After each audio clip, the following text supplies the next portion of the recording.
In episode 4, upon returning from Nassau, the first thing that Ward does is tell Rose what happened. The fact that Sarah's alive and the fact that Rafe shot her. And that he has no idea if she's okay or not. Problem that Rose has is the fact that she told the police that Rafe was with her. And if Sarah comes home, she's going to testify that everything that they told the police was a lie. Ward starts screaming, she's not going to do that, but Rose looks at him and says, he just shot her. There's something wrong with him. There's been something wrong with him that you've ignored since he was 10. If she comes back and wants to testify, you're going to have to make a choice, Rafe or Sarah. And if you don't choose, then I'm going to have to. Sarah, meanwhile, has safely arrived in Charleston. Their first mission is to get gas for the boat. Another group that's arrived in Charleston is the Pogues. They drive up to the house, but when they get there, sort of scruffy guy in his 30s answers the door, tells him he should have been there a day ago, and that he was supposed to come alone. So Pope sends JJ and Key back to the car, and he heads into the house by himself. As Pope is waiting for this mystery woman to show up, he starts looking around the house and notices there's a lot of religious artwork. But a few seconds later, a woman arrives, and her name is Carla Limry. She tells Pope that she knows everything. She knows that they found the gold. She knows that Ward Cameron double-crossed them and has it now. And she knows that John B. did not kill the sheriff. Turns out that Big John Rutledge wasn't the only one that Ward Cameron double-crossed, because Carla was also in business with Ward, and she was double-crossed by Ward. The two were supposed to be partners in finding the gold together. Pope then asks how she knows that Rafe was the one to kill Peterkin, and she pulls out a recorder and has Gavin on recording saying that it was Rafe Cameron who killed Peterkin. But she's not about to just walk into a police department and give that up for free. There's something she wants. And she tells Pope, I need the key, although Pope has no idea what the hell she's talking about. Carla figures that he's lying, so she tells him, I need Denmark's key, as in Denmark Tanny's key. Once again, though, Pope tells her, I don't know what you're talking about.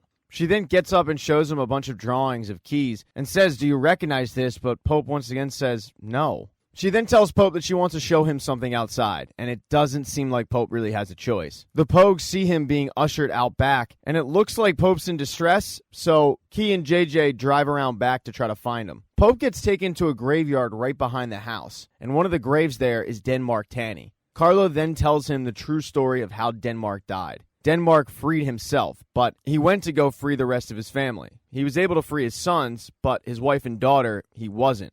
And it was because of Carla's family. They wouldn't let them go. His wife ended up drowning. Denmark was hung, but his baby did survive. This story kind of freaks Pope out, so he tries to leave, but Carla corners him and says, do you think I'm stupid? Why else would John B. involve you? Your family has the key. The whole time, Pope is denying this, saying he has no idea what she's talking about. She then asks, did word get to you? Once again, though, Pope is denying that he knows anything. She tells him that the key leads to the cross leads to Santo Domingo. The real treasure lies at the foot of the angel. Those were the last words that Denmark Tanny said. But that also doesn't ring any bells. At this point, Pope has had enough, and he says, yeah, I'm going to go home now. See ya. But he's locked into the property, and Carla sends her goon after him. Pope and this guy get into a fight where Pope is saved because JJ and Key have caught up to him at this point. Pope ends up punching the guy in the face, fleeing and getting in the car to get the hell out of there. But the guy gets into his car and chases after them. So Pope and the Pogues are on a chase through Charleston. And while trying to lose this guy, they actually almost hit Sarah and John B. And those two are in a chase of their own. It's not in a car, it's on foot.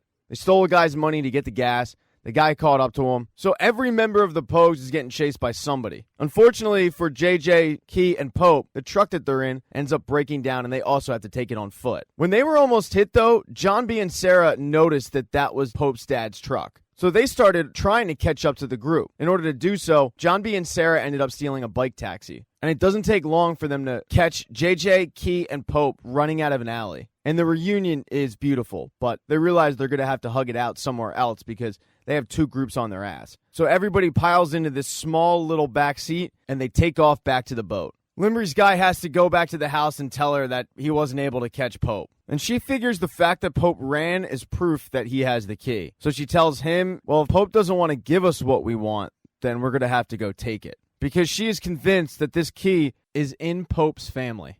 The Pogues, though, are all headed back to OBX. John B. and Sarah catch them up on what happened in Nassau. The Pogues catch them up on the budding romance between Key and Pope. The conversation then turns to why exactly John B. is hell-bent on going back to the Outer Banks. JJ thinks he should continue running, but John says, no, the Outer Banks is my home. I'm done. Plus, if I go back, I get to face Ward again.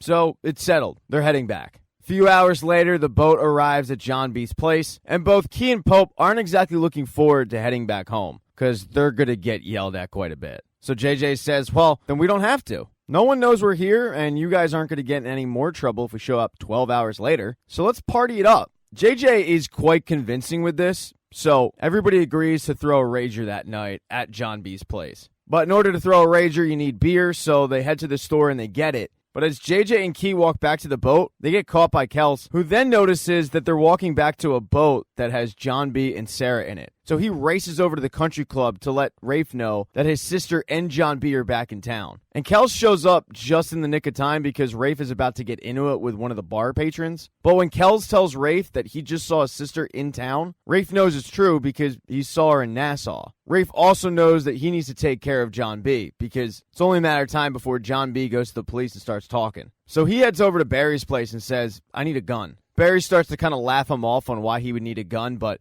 Rafe is once again tweaking. So Barry says, okay, what do you need it for? So Rafe explains the situation with John B and Sarah being back in town. Barry knows that if it comes down on Rafe, it probably comes back to him too. So he goes in his closet, grabs 2 guns, and says, all right, let's go get them. They drive on over to John B's place where the Pogues are throwing a banger of a party. John B ends up seeing the memorial they made for him in the tree, and Key and Pope want some alone time, so they drive off in the HMS Pogue to another place on the island, and they, do fun stuff. But shortly after Pope and Key left, Barry and Rafe show up. And Barry and Rafe have no idea what they're walking into, so they start sneaking through the property. But John B heard a door close. So JJ, John B, Sarah, they end up hiding up in the trees. And they see Barry and Rafe show up.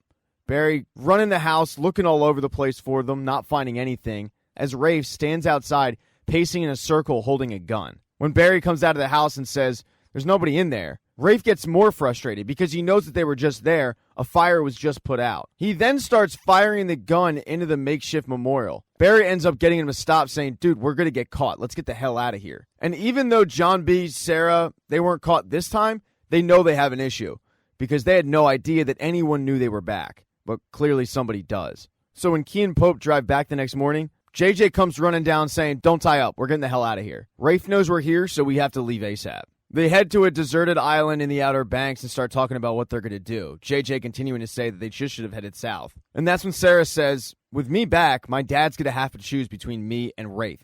And he's not going to choose Rafe. Let me go talk to him. Nobody thinks this is a good idea except Sarah Cameron. But she is convinced that if she goes and talks to Ward, he'll be a man of his word, he'll tell the truth, and he'll set all of this right. So she takes the Pogues boat and she heads back home. And when Ward gets out of his car, he can't believe what's standing in front of him. He's elated, but she's not. She doesn't even let Ward hug her. First thing she does is ask, is Rafe here? But he's not, which is a good thing. Ward then asks her, are you okay? And she says, of course I'm not okay. My brother shot me. She then brings up the promise that he made. She then tells him that she's planning on testifying against him because he lied, Rafe lied, and Rose lied. But she won't do it if he holds up his end of the bargain and tells the truth. She asks her dad, just convince Rafe to turn himself in, but Ward isn't going to do that. Ward tells Sarah that John B might not have been the one technically to shoot Peterkin, but he is the reason why she's dead, because he got in the way of everything, that he got Sarah into this mess, that he put her in danger, and Sarah can't believe that her father is trying to pass the buck to John B. Sarah tells him that if he doesn't tell the truth, he's never going to see her again. But he says, you don't mean that. Fact is, I'm not going to choose between my daughter and my son. But I'll tell you in the end, it'll all be okay. We'll be right back here, and we'll be together. A family. Sarah walks up to him and asks, what happened to you? And then she heads back to meet up with her friends. But as she's heading back, Ward ends up calling the sheriff's department and having her tailed. Sarah gets back to the island with the Pogues and tells them that it went about as well as they had expected. They start trying to plan their next move because they obviously can't stay at the Outer Banks. But then all of a sudden, they hear police sirens. They look in the distance, and the FBI has about 4 or 5 boats coming in quick. They take off running, but eventually, they get to a point where they're surrounded. They're surrounded by FBI agents, and they're surrounded by the local sheriff's department. JJ is ready to go out guns a-blazing. He actually pulls out a pistol. But John B realized that if he starts shooting, he's going to end up dying. So John B is able to convince him to put the gun down and surrenders himself. But as John B gets arrested, one of the police officers starts beating the crap out of him. Even as Shoop tells him to stop, he continues on anyway. And the Pogues just have to sit there and watch it go down. I mean, this guy goes so far as to pick up John B, tell him this is for Peterkin, and to knock him out. Thank you so much for checking out this recap. Please consider subscribing to the channel. Hit thumbs up if you liked it. Smash that thumbs down button if you thought this sucked. Make sure to be nice in the comment section. If you don't see the next video up in the end screen there, I'll get it up in a few days, not to worry. And I have merchandise, so go buy a mug or something. It's never too early to think about Christmas gifts, folks. But once again, thank you for checking out this recap.